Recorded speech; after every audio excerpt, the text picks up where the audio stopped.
Hi everybody, howdy, thanks for stopping by. This is kind of a neat story I have. It's when Connie and I and the kids, we had our very first night in our little shelter. It wasn't a house, but in the woods. And keep in mind that we came from, the city, Bay Area, and then Stockton, right in the heart of it. And this is the first time that we spent the very first night and beyond that we spent in the woods, 5 miles from the nearest person. And it was not like a camping thing, it was our own place, what there was of it. So anyway, first thing, we bought this old beat up 12 wide, and it was cheap, $1,500, and that was delivered, and it was hard to get into the property too. But it was an old beat up thing. The guy just kind of wanted it off his property, and he had a tractor, so he brought that along, got it in. But it had holes in the walls, big rabbits to get through. I mean, there was no heat, there was no nothing basically, your pure thing. But we were broke, didn't have a penny to our name, and for some stupid reason, I wanted to give up everything I had to get up here. I was so infatuated with being up mountains. So anyway, this guy brought it in with a little tractor, and he got it in place, and I went ahead, and after that I got it set up and everything. And we didn't have power. We still don't have power, and didn't have water or anything like that. So we ended up, what I did is I put 12-volt light bulbs in everything, in the lights and everything.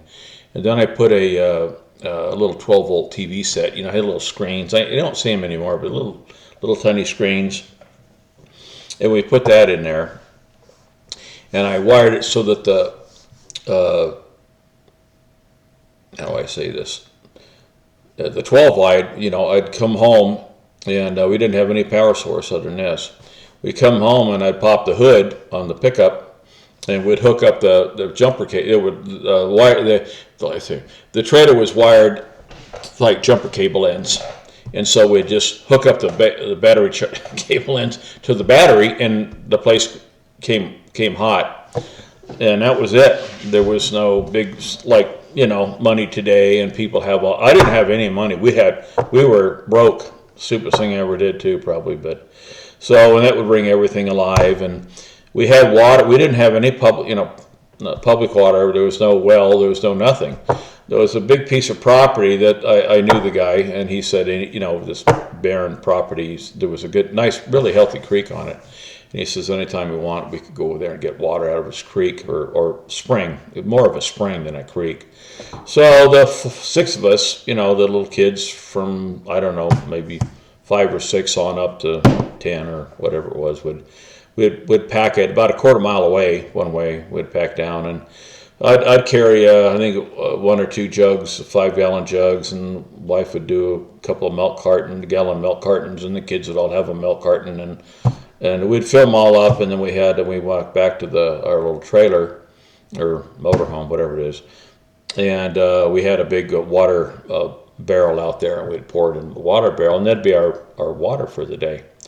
When we had to take showers, it was we had this big cup, and we had a tub, and the big thing was the wife would warm up a big bucket of water for each person for the shower, and it would be so you'd go in there and you would have like maybe one cup full. You take the pot in there and have 1 cup full, and it would get your body wet, and then you would lather up, and then have 2 bottles sorry, I'm kind of screwing up on this video, but you have 2 big cups or glasses to rinse yourself off, and that was it. It was, and that was all. And then so anyway, that was our water situation. But the first day we felt really good. We felt really, really good. It was because I had been a city boy all my life, and I'm going to sleep and there's horns honking outside, and commercial lights coming in the window, and and for me to be out there. The wife's a little uncertain of things. Kids thought it was a blast. It was a little tough for Connie, but she was a old trooper. She went with it. And but it was such a big relief. I felt free. I really did. I felt free. I didn't know what I was free from, but I felt free. I felt that this is where I belonged. And even though I was in the situation we had with, no money, I had a little job thing that I still commuted to Stockton to do. So that kind of brought in a little bit of money there too. But so anyway, we were there for quite a while, maybe a few months, and then winter hit. And we're in the mountains, 5.5 miles from anybody, No phone. They didn't have cellular phones back then, so if we had to make a phone call, I had to go 5 miles down to this little town. It really wasn't a town, it was a volunteer firehouse, which had a payphone out front, and had a school there, a little school. And I would have to drive all the way 5 miles down, 5 miles back to make a phone call. So that's the way it was back in the old days, and we didn't really mind. But it got really cold. I mean, it was really, really cold. It was freezing, below freezing. And as a matter of fact, and we had this little wood stove in the living room that all 6 of us would gather around at nighttime, because it was probably in the trailer. It was, other where the wood stove was, it was probably 25 degrees in the house. And so we would all gather around and sleep around the wood stove, and that we did that. I had a little funny story. I guess it's funny. You may take this wrong, but we went out and bought 100 little baby chicks, for meat. And we didn't have no hen house or anything like that, but we had a lot of these manzanita bushes around the house. And every night they would go perch. They were just loose. We fed them a little bit, but mainly they were living on bugs and worms and whatever they could find out there. And then when they perch at night, they would go up into the about 4 or 5 feet off the ground. They'd when they got to be teenagers, what's so big, and they would go out and perch in the bushes. Well, it got so cold one night. I'm sorry, people. I'm gonna get mad at me, but they basically froze to death, and they were all standing up there perched, and they're, I guess, dead. They're I don't know when they froze. Their claws must have tightened up or something. Because true story, and there's like 100 of these little white chickens all over the place. So we every night for I don't know a month or something like that, we'd eat about 3 or 4 chickens. I'd say to the son, one of the younger sons, go out and pluck off a couple of chickens. He would go plop. He'd come in and we'd clean them and eat them.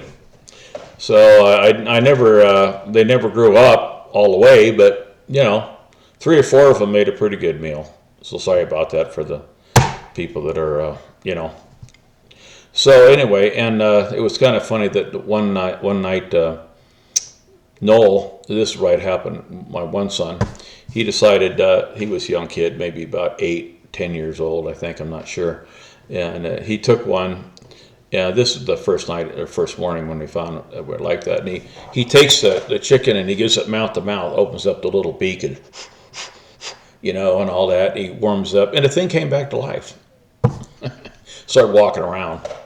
But anyway, that's kind of a short deal about what our first night and beyond that was like.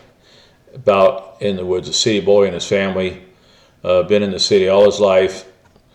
The next night, the family and them are 5.5 miles from anybody on their own, and it was a lot of fun. It was the thrill of survival, I guess it was.